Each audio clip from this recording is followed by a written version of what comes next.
guys! Welcome to my vlog! For today's video, magluluto naman tayo ng dynamite lumpia.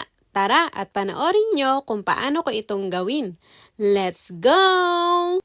So ito na pala guys ang mga gagamitin natin sangkap pampalasa. So ayan, ground pork, celery, carrots, white onions, bell pepper, onion rings, garlic, large green pepper, sliced cheese, and wrapper. So, ito na guys, umpisa na natin. So guys, ganito nga pala yung ginawa kong style sa paggawa nitong dynamite. Ang pagsama-samahin ang mga sangkap. Then mamaya, ilalagay din natin ito sa kawali para doon pakuluan.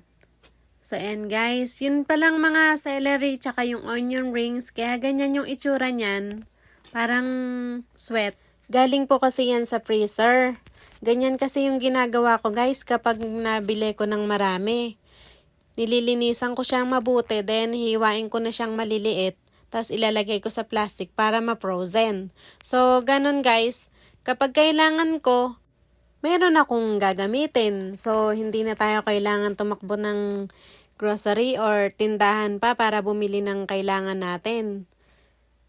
So, ayan guys, haluin na natin dito sa kawali hanggang sa ma-dry. So, ito guys, balot na natin sa wrapper. So, ngayon lang ako nakapagluto ng ganito na hindi iginisa, pero mas malasa, guys, kesa dun sa yung lalagyan mo pa ng mantika, igigisa mo doon.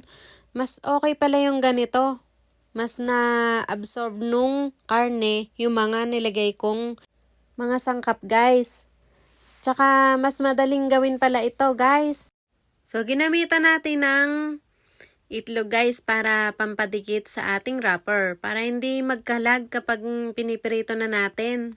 Madalang lang ako gumawa ng ganito, guys. So, dahil sa espesyal ang araw bukas, magluto tayo ng ganito guys. Sana magustuhan ng mga magsisikain yung ginawa ko na to. Pwede rin kayong gumawa ng sibuyas tsaka bawang tsaka suka guys para sa usawan niya. So ito na guys, pwede na nating prituhin. So pinakulo ko na pala yung mantika bago natin ilagay ang ating dynamite.